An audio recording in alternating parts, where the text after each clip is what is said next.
ಮಿರ್ಚಿ ಬಜ್ಜಿ ರೆಡಿಯಾಗಿದೆ. ಒಂದು ಸತಿ ಟ್ರೈ ಮಾಡಿ ನೋಡಿ. ನಾನು ಕೆಚಪ್ ಜೊತೆ ಸರ್ವ್ ಮಾಡ್ಕೊಂಡಿದ್ದೀನಿ.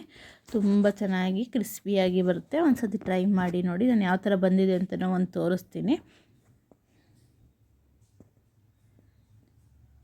ನೋಡಿ. ಎಷ್ಟು ಕ್ರಿಸ್ಪಿಯಾಗಿ ಬಂದಿದೆ, ಅಷ್ಟು ಆಯಿಲು ಬೇಕಾಗಲ್ಲ. ವೆಲ್ಕಮ್ ಟು ಮೈ ಚಾನಲ್ ಖುಷಿ ಕನ್ನಡ ಕುಕ್ಕಿಂಗ್ ಬ್ಲಾಗ್. ನಾನು ಇವತ್ತು ಮಿರ್ಚಿ ಬಜ್ಜಿ ಹೇಗೆ ಮಾಡೋದು ಅಂತ ಹೇಳ್ಕೊಡ್ತಿದ್ದೀನಿ. ಅದಕ್ಕೆ ಒಂದು 6 ಮೆಣಸಿನ್ಕಾಯಿನ ಉದ್ದಕ್ಕೆ ಸೀಳ್ಕೊಂಡಿದ್ದೀನಿ. ಒಂದು ಬೌಲಷ್ಟು ಕಡಲೆ ಹಿಟ್ಟು ತೊಗೊಂಡಿದ್ದೀನಿ. ಸ್ವಲ್ಪ ಸೋಡದ ಪುಡಿ, ಒಂದು ಚಮಚದಷ್ಟು ಖಾರದ ಪುಡಿ, 1-2 ಚಮಚ ಅಕ್ಕಿ ಹಿಟ್ಟು ಮತ್ತು ರುಚಿಗೆ ತಕ್ಕಷ್ಟು ಉಪ್ಪು, ಎಣ್ಣೆ. ಮಾಡೋ ವಿಧಾನ: ಫಸ್ಟ್ ಒಂದು ಬೌಲಿಗೆ 1 ಕಪ್ಪಷ್ಟು ಕಡಲೆ ಹಿಟ್ಟು ಹಾಕ್ಕೊಳ್ತಾಯಿದ್ದೀನಿ. ಅದಕ್ಕೆ 1-2 ಚಮಚದಷ್ಟು ಅಕ್ಕಿ ಹಿಟ್ಟು,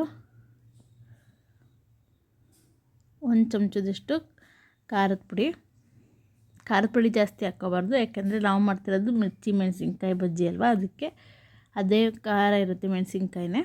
ರುಚಿಗೆ ತಕ್ಕಷ್ಟು ಉಪ್ಪು ಹಾಕ್ಕೊಳ್ಳಿ, ಒಂದು ಚಿಟಿಕೆ ಸೋಡಾ.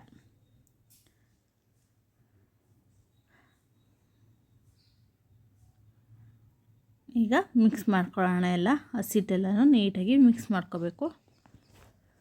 ಉಪ್ಪು ಖಾರ ಎಲ್ಲ ಸೈಡು ಆಗೋ ಥರ ಮಿಕ್ಸ್ ಮಾಡ್ಕೊಳ್ಳಿ.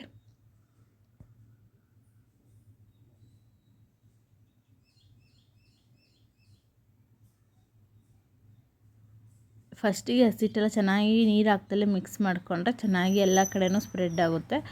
ಇಲ್ಲ ಅಂದರೆ ಒಂದೊಂದು ಸೈಡ್ ಉಪ್ಪು ಹಿಡಿಯುತ್ತೆ, ಒಂದೊಂದು ಸತಿ ಉಪ್ಪು ಹಿಡಿಯಲ್ಲ, ಖಾರ ಉಪ್ಪು ಚೆನ್ನಾಗಾಗಲ್ಲ. ಹೀಗೆ ಎಲ್ಲ ಕಡೆನೂ ಸ್ಪ್ರೆಡ್ ಆದರೆ ಈಕ್ವಲಾಗಿ ಚೆನ್ನಾಗಿರುತ್ತೆ ಎಲ್ಲ ಸೈಡು. ಈಗೆಲ್ಲ ನೀಟಾಗಿ ಮಿಕ್ಸ್ ಮಾಡ್ಕೊಂಡ್ಮೇಲೆ ಸ್ವಲ್ಪ ನೀರು ಹಾಕ್ಕೊಂಡು ಕಲಿಸ್ಕೊಳ್ಳೋಣ.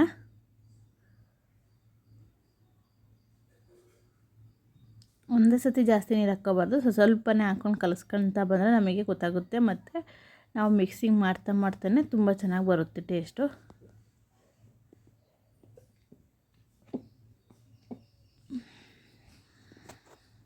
ನೋಡಿ, ಸ್ವಲ್ಪನೇ ಹಾಕ್ಕೊಂಡು ಕಲಿಸ್ಕೊಳ್ತಾ ಬರ್ತಾಯಿದ್ದೀನಿ.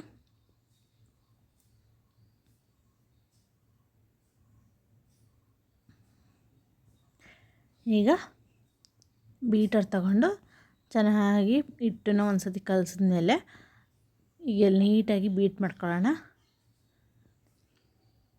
ನೋಡಿ, ಗಟ್ಟಿ ಅನಿಸ್ತಿದೆ ನನಗೆ, ಅದಕ್ಕೆ ನಾನು ಸ್ವಲ್ಪ ನೀರು ಹಾಕೋತಾಯಿದ್ದೀನಿ. ಅಂದರೆ ತುಂಬ ಗಟ್ಟಿನೂ ಇರಬಾರ್ದು, ತುಂಬ ತೆಳುವೂ ಇರಬಾರ್ದು, ಮೀಡಿಯಮಲ್ಲಿ ನಾವು ಕಲಿಸ್ಬೇಕು. ತುಂಬ ಗಟ್ಟಿ ಆದರೆ ತುಂಬ ಹಸಿಟ್ಟು ತಿಂದಂಗೆ ಆಗುತ್ತೆ. ತುಂಬ ತೆಳುವಾದರೆ ಆ ಮೆಣಸಿನ್ಕಾಯಿಗೆ ಹಸಿಟ್ಟು ಹಿಡಿಯಲ್ಲ. ಅದಕ್ಕೆ ನಾವು ನೋಡಿಕೊಂಡು ಹಿಟ್ಟನ್ನು ತಯಾರಿಸ್ಬೇಕು. ಅಂದರೆ ಒಂದು ಮೀಡಿಯಮ್ ಸೈಜು ಹಿಟ್ಟಿರಬೇಕು. ಚೆನ್ನಾಗಿ ಬೀಟ್ ಮಾಡ್ಕೊಳ್ಳಿ. ಬೀಟ್ ಮಾಡಿಕೊಂಡ್ರೆ ತುಂಬ ಚೆನ್ನಾಗಿ ಕ್ರಿಸ್ಪಿಯಾಗೂ ಬರುತ್ತೆ. ಒಂದು 5-10 ನಿಮಿಷ ನೋಡಿ, ನಿಮ್ಗೆ ತೋರಿಸ್ತಾಯಿದೆ, ಇಷ್ಟು ಅದಕ್ಕೆ ಇರಬೇಕು ಹಸಿಟ್ಟು. ಈಗ ಚೆನ್ನಾಗಿ ಬೀಟ್ ಮಾಡ್ಕೊಳ್ಳೋಣ. ಈಗ ಈ ಸೈಡು ಒಂದು ಸೈಡು ಎಣ್ಣೆ ಕಾಯಕ್ಕಿಟ್ಟಿದ್ದೀನಿ, ಈ ಸೈಡು ಮತ್ತೆ ಇನ್ನೊಂದು 5 ನಿಮಿಷ ಬೀಟ್ ಮಾಡ್ಕೊತಾಯಿದ್ದೀನಿ.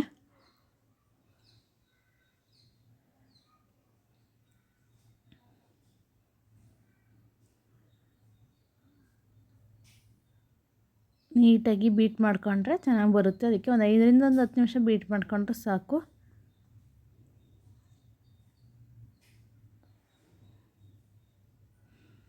ಈಗ ಎಣ್ಣೆನೂ ಕಾದಿದೆ. ಈಗ ಒಂದೊಂದೇ ಮೆಣಸಿನ್ಕಾಯಿ ತಗೊಂಡು ಹಿಟ್ಟಲ್ಲಿ ಅದ್ದಿ ಬಿಡೋಣ. ನೋಡಿ, ಇಷ್ಟು ಹಿಂಗಂದ್ರೆ ಸಾಕು, ನೀಟಾಗಿ ಎಲ್ಲ ಹಸಿಟ್ಟು ಅಂಟ್ಕೋತಾ ಇದೆ. ಇಷ್ಟೇ ಇರಬೇಕು ನೋಡಿ, ತುಂಬ ಗಟ್ಟಿನೂ ಇಲ್ಲ, ತುಂಬ ತೆಳುವೂ ಇಲ್ಲ, ಕರೆಕ್ಟಾಗಿದೆ.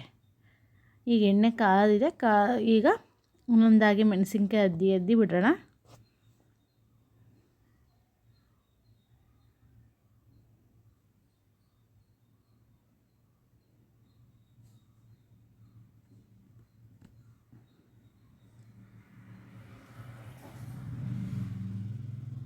ನೋಡಿ, ಚೆನ್ನಾಗಿ ಎಲ್ಲ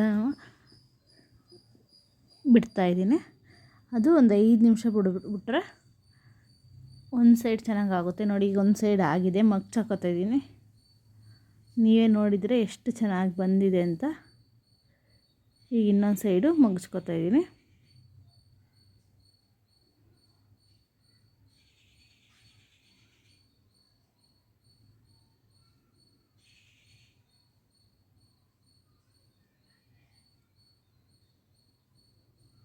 ನೋಡಿ ಈಗ ಬೆಂದಿದೆ, ತಕ್ಕೊಳ್ಳೋಣ. ನೋಡಿ ನಮ್ಮ ಹೋಟ್ಲಲ್ಲೂ ತುಂಬ ಹಸಿಟ್ಟಾಕಿ ಮಾಡಿರ್ತಾರೆ, ಅದಕ್ಕಿಂತ ನಾವು ಈ ಥರ ಮನೆಯಲ್ಲೇ ಮಾಡ್ಕೊಂಡು ತಿಂದರೆ ತುಂಬ ಕ್ರಿಸ್ಪಿಯಾಗಿ ಗರಂ ಗರಂ ಅಂತ ತುಂಬ ಚೆನ್ನಾಗಿರುತ್ತೆ ಮತ್ತು ಜಾಸ್ತಿನೂ ಇದನ್ಸಲ್ಲ. ನೋಡಿ ನಾನು ಕೆಚಪ್ ಜೊತೆ ಸರ್ವ್ ಮಾಡಿ ಎಲ್ಲನೂ ಆದಮೇಲೆ ಕೆಚಪ್ ಜೊತೆ ಸರ್ವ್ ಮಾಡಿ ನಿಮಗೆ ತೋರಿಸ್ತಾ ಇದ್ದೀನಿ. ಒಂದು ಸತಿ ಟ್ರೈ ಮಾಡಿ ನೋಡಿ. ಪ್ಲೀಸ್ ನನ್ನ ಚಾನಲ್ನ ಲೈಕ್ ಮಾಡಿ, ಶೇರ್ ಮಾಡಿ, ಸಬ್ಸ್ಕ್ರೈಬ್ ಮಾಡಿ.